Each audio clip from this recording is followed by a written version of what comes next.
Sabi dito ni Kiko Barzaga, si Orly Rigala Guteza ang tumistigo laban kay Martin Romualdez ay hindi na makontak. Sana hindi siya pinatahimik ng Marcos administration. Totoo, pwedeng patatahimikin siya kaagad pagkatapos niyang sinabi para magmukhang wala na talaga, okay? Hindi na siya maka-follow up. Kasi pwedeng gurgurin siya, no? Kasi yung maggurgur sa kanya, alam na meron siyang hawak na malaking ebidensya na ikakapahamak ito ng Marcos administration at sa kung sino yung sangkot. Narito ang Balitang Pinoy TV.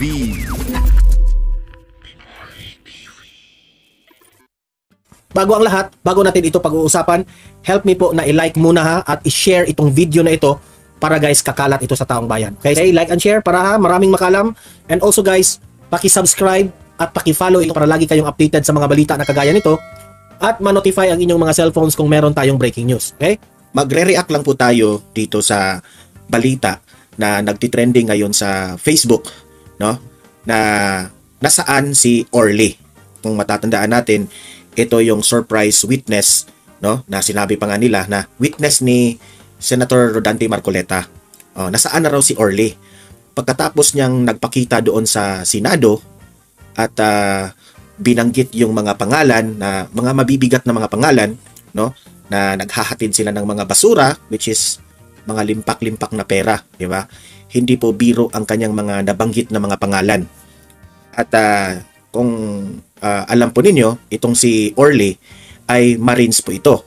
Hinahangaan pa nga siya ni Senator Bato de la Rosa, di ba? Na ayaw niyang, hindi na niya kailangan ang Witness Protection Program ni DOJ Rimulya.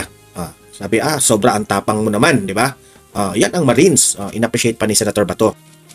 Pagkatapos ng isiniwalat niya nga itong anomalya sa paghahatid doon ng mga pera. Tapos, grabe hindi basta-basta yun kasi kung titingnan mo sa Senado, may nabanggit pa na doon sa Malacanang pa malapit sa Malacanang, yung bahay raw ni Martin Romualdez. Basta mabanggit yung pangalang Martin Romualdez, mabigat yun, di ba? Syempre, nanganganib ang buhay nitong taong ito. Pagkatapos nabanggit pa niya may pamilya pa siya, di ba? Kung hindi man siya peligro yung buhay, kundi peligro rin, delikado rin yung buhay ng kanyang mga pamilya, di ba? Tapos, kahapon, nag-trending po itong post nitong si Kiko Barzaga. Itong laging trending natin na idol natin itong si Representative Kiko Barzaga. Ano ang sabi niya dito? Sabi niya dito, kasi hinahanap na si Orly, kahapon hinahanap na ito, no? Nawala, hindi na raw makontak. Hindi na raw makontak, tapos nakaabang lahat ng taong bayan doon sa programa ni Senator Marcoleta doon sa Net25 at nabanggit pa nga doon ni Marcoleta, in-explain ni Marcoleta na yung mga lumalabas sa media na witness ni Marcoleta, doon ipiniliwanag yun ni Marcoleta doon sa Net25. Tapos may usapan na may mga rumors na hindi na raw makontak itong si Orly. Nasaan na raw itong si Orly? Sabi dito ni Kiko Barzaga, si Orly Rigala Guteza ang tumistigo laban kay Martin Romualdez ay hindi na makontak. Okay? Siguro may binigay siya ng mga contact numbers ni Senator Marcoleta kay DOJ Rimulya siguro kasi nandoon naman siya sa Senado. At sino ang nagsabi na hindi na siya makontak? Sabi pa niya dito ni Kiko Barzaga, sana hindi siya pinatahimik ng Marcos administration. Sana hindi siya napatahimik ng Marcos administration. Kasi siya ang nagsabi niya na si Kiko Barzaga. Mabigat talaga ang sinabi ni Orly. Ngayon, ano ang mga posibleng nangyari? Ito, analysis natin ito, opinion natin ito, na ano ang mga posibleng mangyari kay Orly ngayon. Una, Ha? Ito yung una kong naisip. Si Orly po, isang Marines. Kung matatandaan natin, hindi po basta-basta ang mga Marines, no? Hindi yan basta-basta na magtitiwala ng... Kaya una, kung mapapansin ninyo, tinanggihan niya ang Witness Protection Program. Alam niyo ba kung bakit? Alam ito eh. Alam niya ang laro ng politika. Ito lang yung analysis natin na posibleng ano. Alam niya ang laro ng politika na pag sino ang hawak ngayon sa Witness Protection Program? Si Rimulya. Okay? Sino si Rimulya? Tuta ito ni Bongbong Marcos. Sino itong si Bongbong Marcos? Pinsan lang naman ito ni Martin Romualdez. Kaya inisip ko yun eh. Kaya pala hindi ito pumayag na magpa-Witness Protection Program. So ang ginawa niya, umiwas siya, tapos bilang isang Marines, ang pinaka trusted niya ngayon ay ang kanyang sarili. Marunong naman siyang humawak ng baril. Marunong naman siyang makipagdepensa sa kanyang sarili. So you might as well pinili na lang niya na protektahan niya ang kanyang sarili. Hindi na siya umaasa sa iba. At by yung mga hakaka na hindi na siya makontak, siguro sinadya niya yan para sa kanyang security. Kasi kapag meron ka, alam nila yan mga Marines, kapag meron kang cellphone dala, okay? Kapag meron kang cellphone na dala, once matrace ka na may cellphone kang dala, matrace yan kung saan ka. Kaya nga, kung maalala natin anong nangyari kay General Bantag, di ba? Hindi mo talaga makikita na si General Bantag, ano rin yun? Marunong rin yun. Never, duda ko dun never yun humawak ng mga cellphone o kahit man lang humiram ng cellphone na marinig ang kanyang boses. Siguro yun rin ang ginawa nitong si Orly. Okay? Na kinat na niya lahat ang yung mga telecommunications para hindi siya matrace. Kasi delikadong buhay niya eh. Hindi ko lang alam kung anong ginawa niya sa kanyang pamilya. Okay? Tapos, ang second scenario na pwedeng mangyari sa kanya, sana hindi siya pinatahimik ng Marcos administration. Totoo, pwedeng patatahimikin siya kaagad pagkatapos niyang sinabi para magmukhang wala na talaga, okay? Hindi na siya maka-follow up. Kasi pwedeng gurgurin siya, no? Kasi yung maggurgur sa kanya, alam na meron siyang hawak na malaking ebidensya na ikakapahamak ito ng Marcos administration at sa kung sino yung sangkot. Pwedeng ganun rin Hindi tayo nag-aakusa. We are here inanalyze natin lahat ng anggulo na ito yung mga posibleng mangyari. Pwede rin na pinagurgur siya. Pero sana naman, wag naman. Okay? Pero ang sa akin, kung ganun po ang senaryo na iisipin natin, ito siguro hindi pa ako masyadong convinced sa senaryo number 2 because it's too early para patahimikin siya siguro, no? Pero okay naman kung early siya patahimikin, pero magiging obvious, no? Like for example, ginurgur siya tapos tinapon siya sa kung anong lugar tapos matuklasan doon, talaga bakit ginurgur, no? So ewan ko na lang kung ano ang magiging balita nito. Sana magpakita naman, no? This coming Monday siguro, ganyan, whatever. Okay? So itong scenario number 2 parang posibleng mangyari pero para sa akin malabo pa sa ngayon, okay? At ako po'y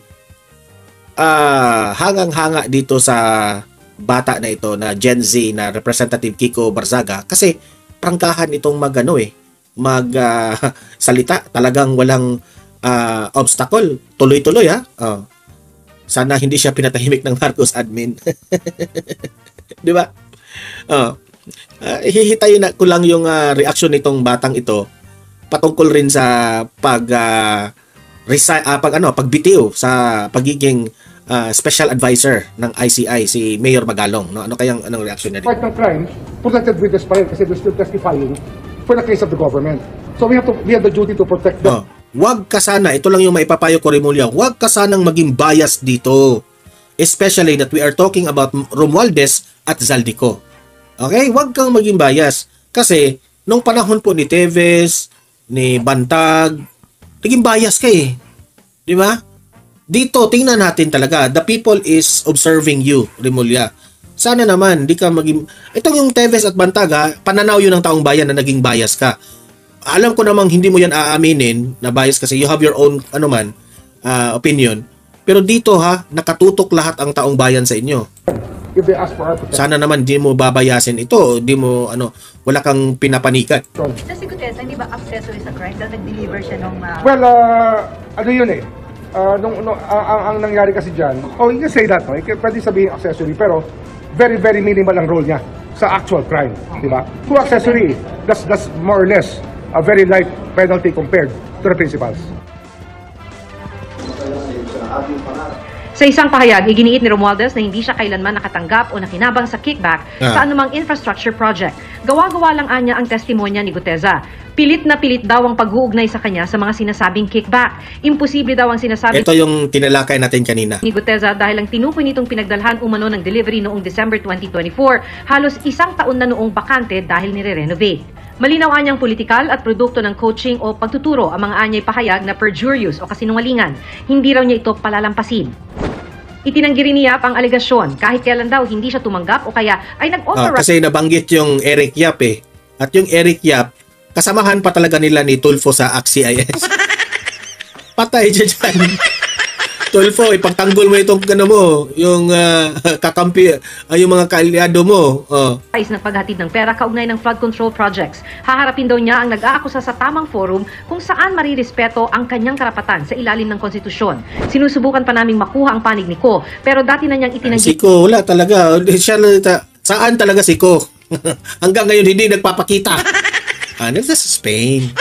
Nagdi-dinner kayo naman. Sangkot siya sa pangungumisyon sa flood control projects. Di pa rin malinaw kung nasaan na si Ko. Kinukumpirma pa raw ng Department of Justice kung totoong nasa Spain na siya. Kilig na kilig doon si Kimbo. Tingnan nyo. Ano kayang kinikiligan ni Kimbo doon? Ayan ewan na. Kinukumpirma. Ayan na. Nasa Kimbo nasa gilid ni kilig na kilig yan mamaya. Tingnan nyo. Kilig. Spain na siya. Yes, he's being tracked already. We're trying to track him and maraming tumutulong. We are trying to track him. Siguraduhin mo lang Huwag mong patakasin. Ng tao. Sir, can you confirm if nasa Spain ba talaga siya? Well, there's a boarding pass. Kasi kung si Kibuloy pa yan at si Duterte, wala na. Kinuha na si Torre. Gamitin nyo rin si Torre. Limulya, gamitin nyo si Torre. Hulihin nyo si Saldico. Boarding pass ba yun or there were flight details sent to us but we have to validate. To be clear, sir, may info ba siya? Meron siyang ilbo. Yes. Dalawang driver din ng DPWH Bulacan ang humarap sa komite ng Senado kanina at sinabing naghahatid din sila ng mga maleta para kay Ko sa utos daw ni Engineer Bryce Hernandez. Pero hindi wala na talagang lusot si Ko dito. Umarap ka na, oy! nila alam kung ano ang laman ng mga maleta. Totoo po ba na kayo po ay nagde-deliver po ng pera doon po sa bahay ni or sa condo ni Congressman Saldico? Your Honor, bali ako po, isang beses lang po ako nakapag-deliver doon. Gaano karami po yon kung hindi po natatandaan, ilang maleta, ilang sako yung deliver po ninyong pera? Your Honor, sa pagkakatanda ko po, mga nasa 6 to 8 na maleta po. Pero alam po ninyo na pera po ang laman ng maleta po na yon? Hindi po kinonfirm na pera, so wala po kaming idea. Para sa GMA Hindi ako maniniwala doon, hindi mo alam. Integrated News, ako si Maki Pulido. So, ganyan po ang trabaho ng mga ano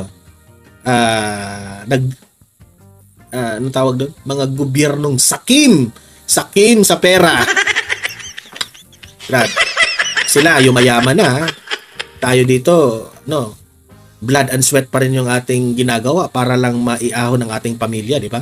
Heto, huli nating pag-usapan itong Duterte allies, ikinabahala ang welfare check ni FPRRD. Ito, panoorin po natin. Kinabahala ng Duterte allies ang welfare check ng ilang taga-Philippine Embassy kay dating Pangulong Rodrigo Duterte.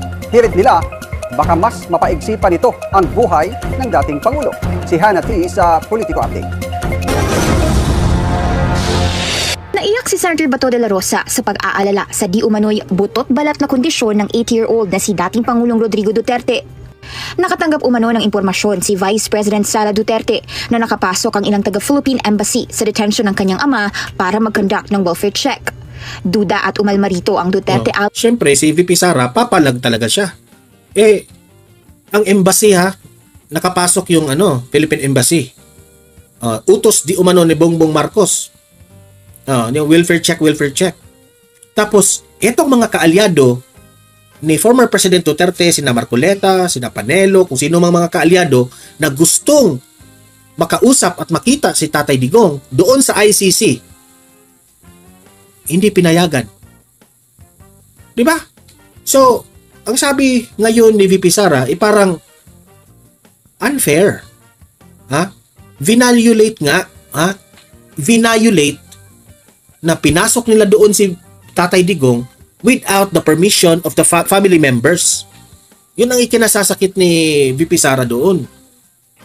Tapos nasasaktan ngayon itong mga kaalyado ni Tatay Digong dahil sila nga hirap na makapasok doon. Tapos kayo, hindi man lang kayo nag-ask ng permission, nakapasok kayo kaagad? Grabe.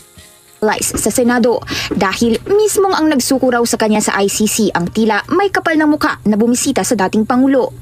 Naaresto si Duterte noong March 11 at itinurn over sa ICC dahil sa kasong crimes against humanity sa ilalim ng drug war. Hindi ba in layman's terms, kung na-high blood ka sa isang tao, mas gusto mo na lang siyang iwasan? At kung makita mo siyang muli at magtatanong pa siya sa iyo ng kung ano-ano mga tanong tungkol sa iyong welfare, ay tiyak na maha-high blood ka lang ulit. Sabi ni Senator Bongo, kadalasan hindi na raw matandaan ni FPRRD ang ilan sa mga nangyayari sa paligid niya.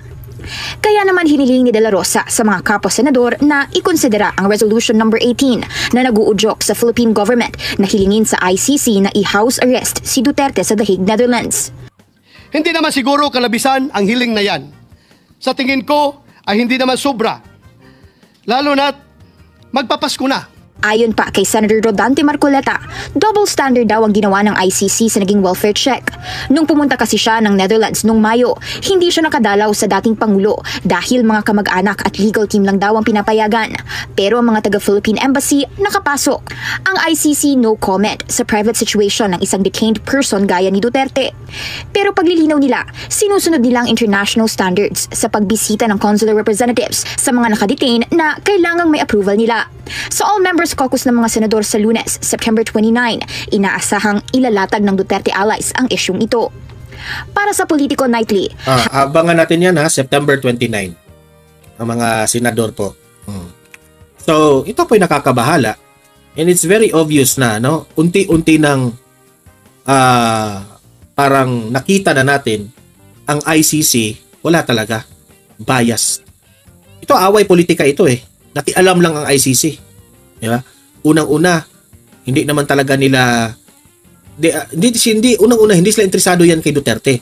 Pero nung humingi ng tulong ditong mga kalaban ni Duterte sa ICC, diyan na nagsimula. Kaya totoo pala yung mga haka-haka noon na itong ICC napupolitika lang.